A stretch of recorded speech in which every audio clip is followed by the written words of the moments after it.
and welcome to this video on hardware debugging using Vivado.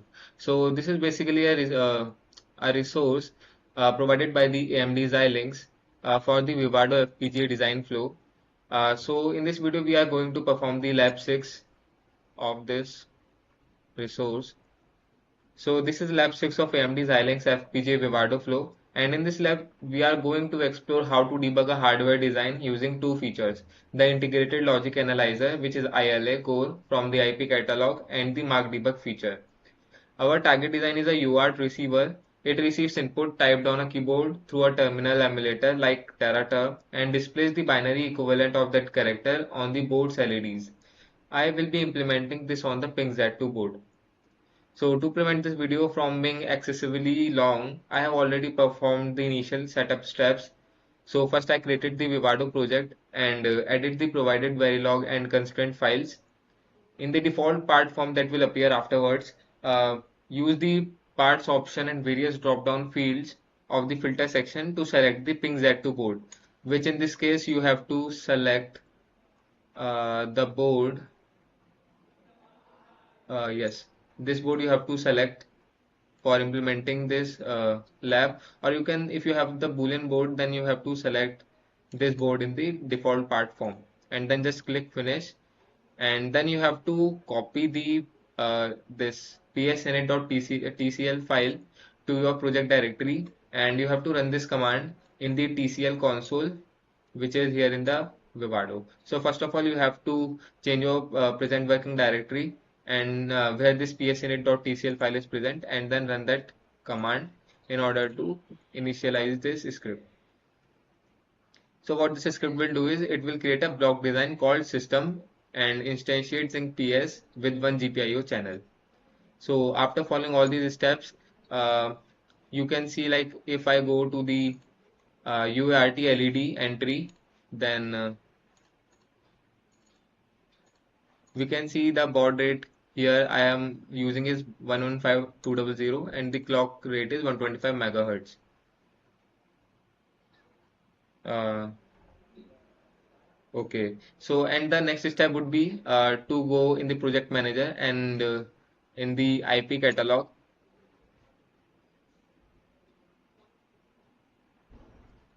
Here IP catalog, this section will open, and here you have to search for ILA, and here you have to double click on this,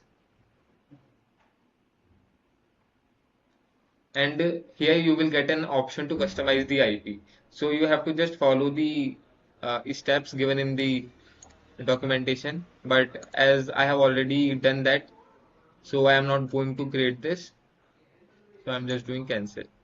So after doing this, you will see a ILA underscore LED underscore I naught. This directory, this subdirectory will be created under this design hierarchy, and then our next step will be to run the synthesis. So for running the synthesis, you can just click on this run synthesis, and for the second debugging method we use mark debug. Again, to save time, I have already run the synthesis process, so I can just click on this open implemented design.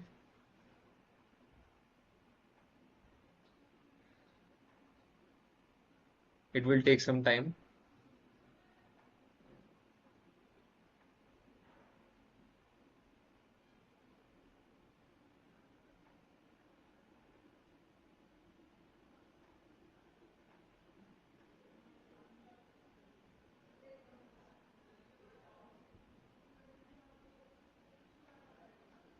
And in this you can just click on this schematic to see the schematic of this design.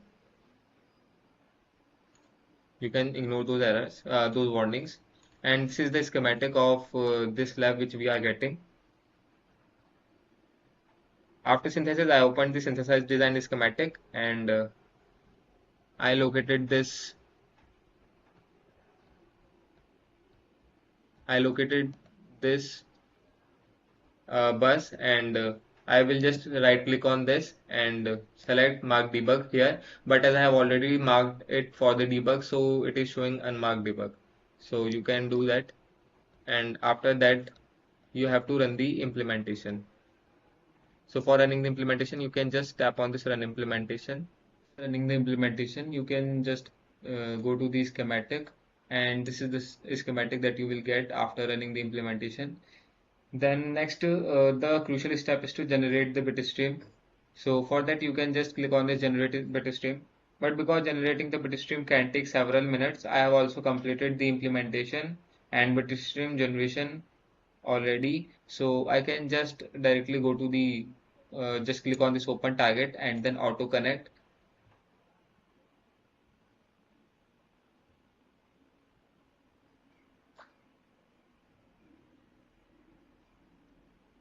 Then to program my FPGA board, I can, okay, so it is programmed. As you can see, this is my FPGA board and it is showing program. And you can see the status of both like ILA1 and ILA2 is shown idle here. So before we set up our triggers, there is one crucial step for the ping Z2 board. Because our design uses the Zinc processing system to route the UART data to our FPGA logic, we need to initialize the ARM processor and load our software application. So for that you can go to the command line terminal. You can just go to this and change your working directory to the one where your Xilinx application is downloaded.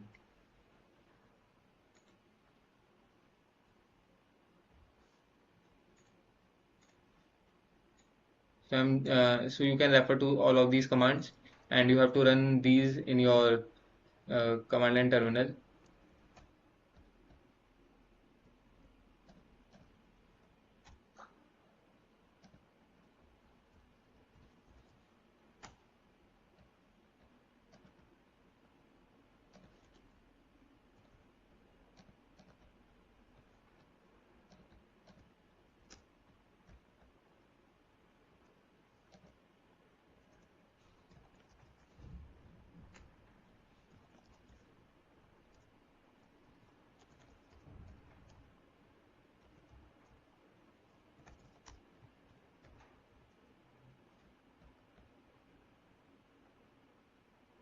This file path can be different in your case.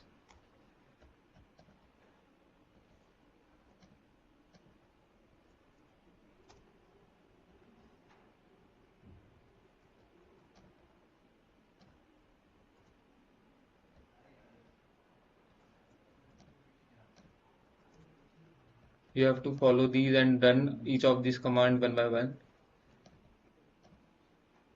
The file path for this file can also be different in your case. Okay.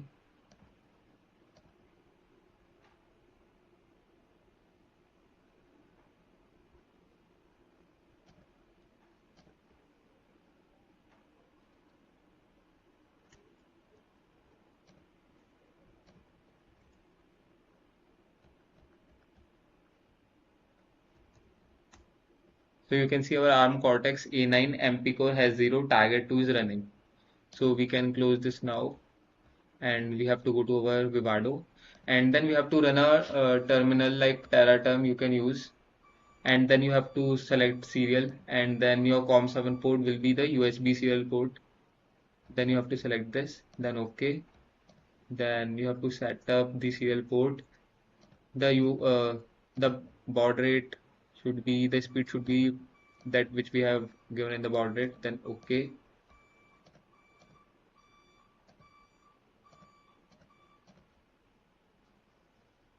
Mark local echo, OK.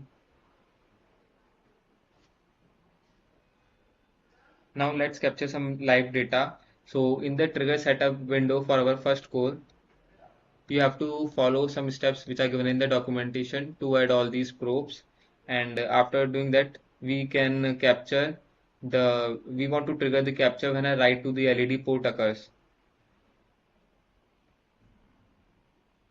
So you can go to window and then open debug probes. Here you can see there are two probes, HWILA1 and HWILA2. So you can see the status for this ILA1 and ILA2 is idle. So in order to trigger them, you have to right click on it and click run trigger. There was 6 error messages. Okay, let's close this and again connect it. Program the device.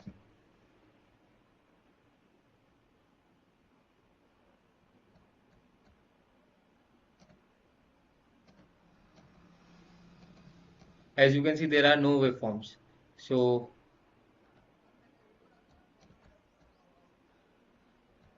here the status for these are idle. So in order to trigger the IL1, I will right click on it and then just press run trigger. Then here you can see it is showing waiting for trigger. So I have to open my Tara term and then type any character. Like I can press capital A, and you have to observe the waveform here. You will see some waveform will come here, as you can see. And if I type any other character, then the same behavior will be seen.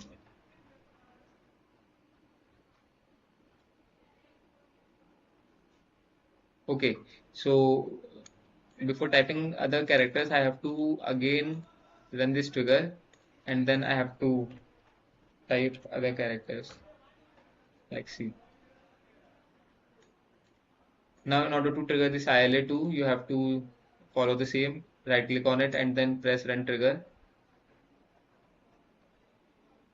Go to the Teraterm and as you can see in the HWILA2, I have passed the parameter like if the value of this is 01010101, which is the binary representation of the ASCII value of capital U, the letter capital U in our keyboard.